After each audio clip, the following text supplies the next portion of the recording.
What is going on YouTube? My name is Cody Rhodes Jr. Welcome back to my YouTube channel, and for those of you that ain't keeping up with the YouTube channel, you would know that I'm incorporating much more pro wrestling content than I have before, especially with the lead up to WrestleMania 40, arguably the biggest WrestleMania in recent memory. I will be covering videos and just recapping the events that have been going on WWE TV especially. But before we continue on this video, please make sure to subscribe, like, and share the video. And if there's anything you guys want me to talk about, be sure to comment down below in the comments. And with that being said, let's go ahead and get on with the video. So anybody that knows me and again follows the podcast and follows the content that I produce, you would know that my family and myself, we are very much big fans of Cody Rhodes and the story that they've been telling with him and the bloodline this last couple of years. The incorporation of The Rock is a welcome sight in my opinion. Early on, I will admit I was one of those people who was very critical of his inclusion in the storyline, and it almost was taking away from Cody's story, and it seemed like we were deviating from Cody and now dealing with The Rock versus Roman Reigns, which I do think is a big money match that needs to take place. I just think the timing was off.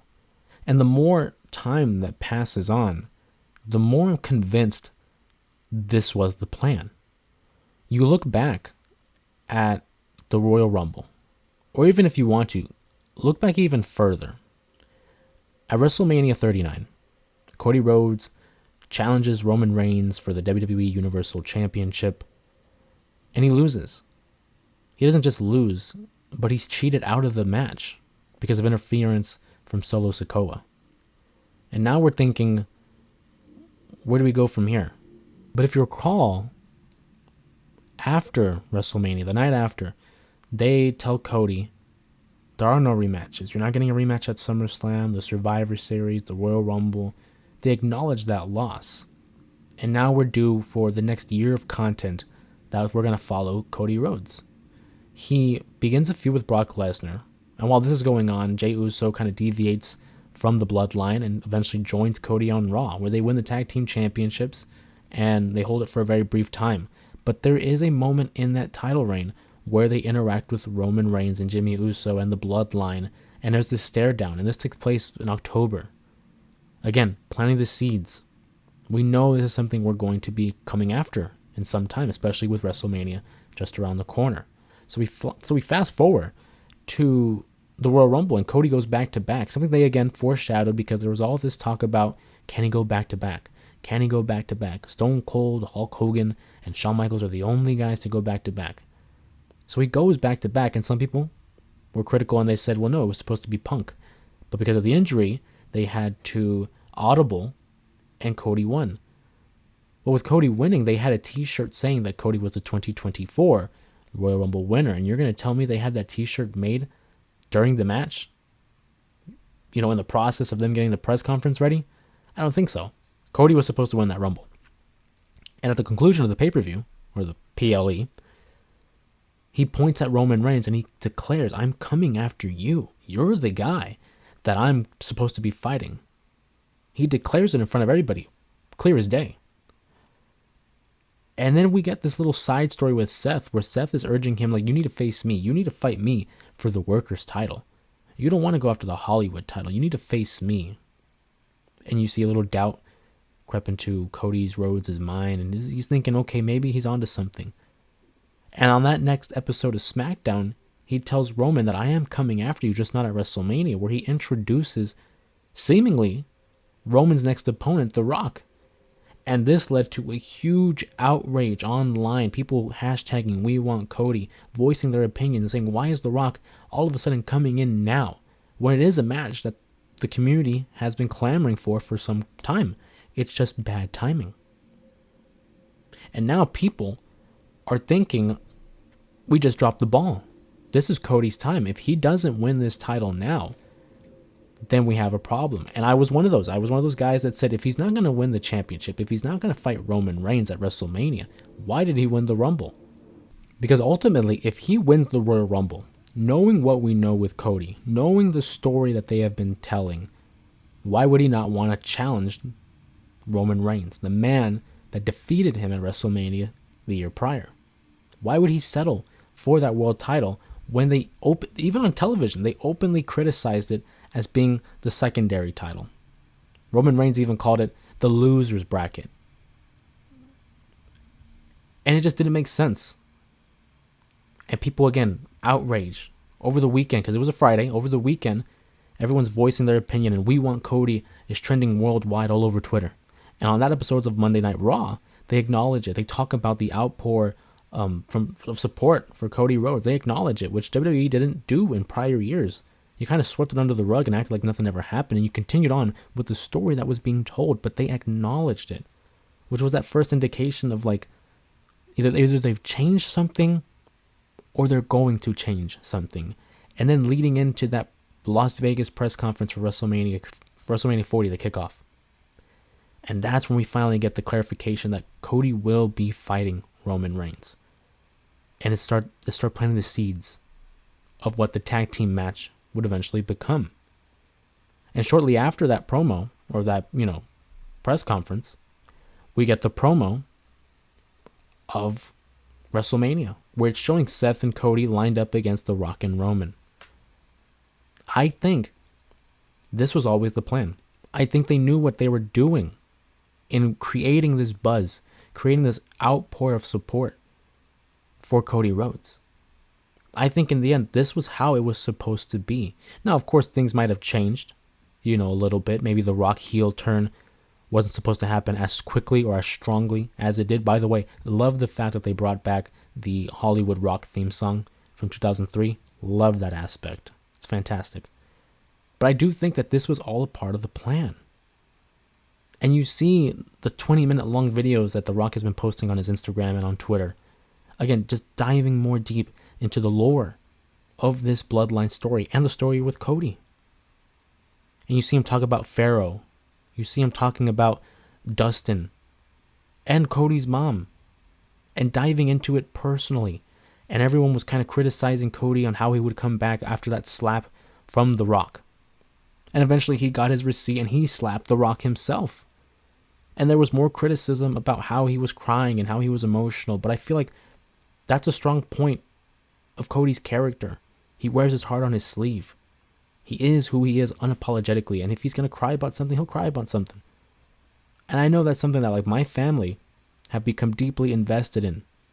Because this is a guy who is not only going to fight his opponents, but he connects with the audience in an authentic way in which we all can relate to. So when he talks about Dusty, when he talks about his mom, Michelle, we get invested into it. And so I was curious to see how he would come out this past Monday night and how he would address The Rock. And I'll tell you right now, on Instagram, when he had shared his story, on his Instagram story, a photo of him during his Bullet Club days. I looked at my brother and I told him, I said, he's going to come out shooting tonight. And boy, did he. He came out in the black suit, reminiscent of that time in AEW when he had the black hair. And I knew we were in for a little bit of a show here. And Cody, he came out shooting, especially with reports saying that a lot of the backstage, chatter and wrestlers have been interested in why The Rock is able to lace his promos with profanity when apparently they're supposed to be keeping up to date with the code of conduct in terms of profanity, where they can't curse too much on social media or on television, but The Rock's doing it. Why is he doing it? Cody did it, and now Seth did it. On the heels of those reports, Seth and Cody laced their promos with a little bit of profanity, which is always welcome in pro wrestling because obviously tempers are going to flare and, people are going to get upset. So why wouldn't you lace in a little bit of realism in those promos? And boy, did he cut a promo. Calling The Rock names and criticizing his character. It was what this segment needed. It's what this promo needed. That sense of realism, that sense of bitterness, animosity. And now we look forward to Friday night where he's going to address Roman Reigns. And apparently it's going to be one-on-one. Roman Reigns assures they're not going to be a member of the bloodline in sight with the exception of Paul Heyman. And so Cody, ever the babyface, took that deal. But with that deal came a caveat. And that was if Roman Reigns comes solo. No pun intended. But Cody would have to do the same. Roman Reigns is a heel. I do not believe he's going to live up to his word by being solo. But at this point, I think Cody is a smarter babyface than what he was last year. He said, I will not be hunted by the bloodline. The bloodline will be hunted by me. I'm thinking this is where we finally get everything kind of laced in together. Seth is going to be there. Jey Uso is going to be there to counteract Jimmy and Solo and Roman. That's going to be your 3-on-3. I remember telling my mom at the end of the Royal Rumble, because she's always asking questions about where do you think this is going? How is this going to play out? And being someone like me who's watched the product for years and kind of gets a sense of what they're going through or what they plan on doing with the story, I genuinely believe Cody wins the title at WrestleMania 40, finishes the story, but it won't be by himself. He's going to need to have help. And essentially, this is going to be Endgame. WrestleMania 39 was Infinity War, where the good guys lost. But Endgame is where the baby faces go over. So I feel like there's going to be interference from a Solo Sikoa, from a Jimmy Uso, from The Rock. Also, I should mention, I do think The Rock and Roman Reigns win the tag team match. So it will be Bloodline rules come night 2. But that opens the door for all this chaos. So as I mentioned, you're going to have a Jimmy Uso. You're going to have a Solo Sikoa. The Rock. Roman Reigns. And on Cody's side, I do anticipate a guy like Seth Rollins, Jey Uso. Who even knows? Maybe guys from the past, like an LA Knight, like a Randy Orton, coming to his side, coming to his aid to even the odds. That way it is a one-on-one fight between Cody and Roman.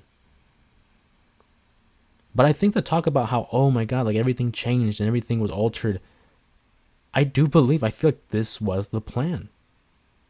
I think this was always the plan, to have this tag team match, to have Cody versus Roman, because why would you make that an investment and not follow through with it? Now, granted, it is the WWE and they've done it before, but these last couple of years have been different, especially under Triple H. I think we're gonna be in store for a great WrestleMania. The hype, some people are saying, isn't what it is, and the build-up isn't great. But you look at some of the past WrestleManias that have been great. They didn't have great build-ups, but ultimately we remember the show. And you're looking at this card, whether it's Jimmy versus Jey Uso, the Intercontinental title between Gunther and Sami Zayn. Obviously, I've mentioned the whole Cody and Bloodline storyline. Drew McIntyre versus Seth Rollins. Rhea Ripley and Becky Lynch. Io Sky versus Bayley. AJ Styles and LA Knight. The tag team ladder match. And there's many matches that I haven't named.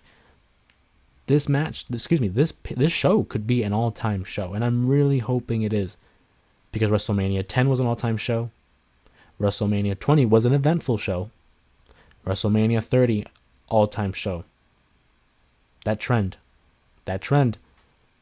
I think we're in store for a great WrestleMania. I'm looking forward to the rest of the build-up now that we have that less than 3 weeks until the show, but until then, you can find me at JustJose_3 on TikTok and on Instagram. Be sure to like the video, share the video, comment down below what are some of your predictions for the WrestleMania card. Do you think Cody finishes his story, or are we in store for another year of Roman Reigns? Because if he does win, one would argue they're aiming for that Hulk Hogan record that would be after SummerSlam, marking 4 years as a Universal Champion. Again, my name is Jose Ramos Jr. Thank you for joining me on this quick little video essay about the Bloodline and Cody Rhodes. I hope to see you guys in the next video. Peace.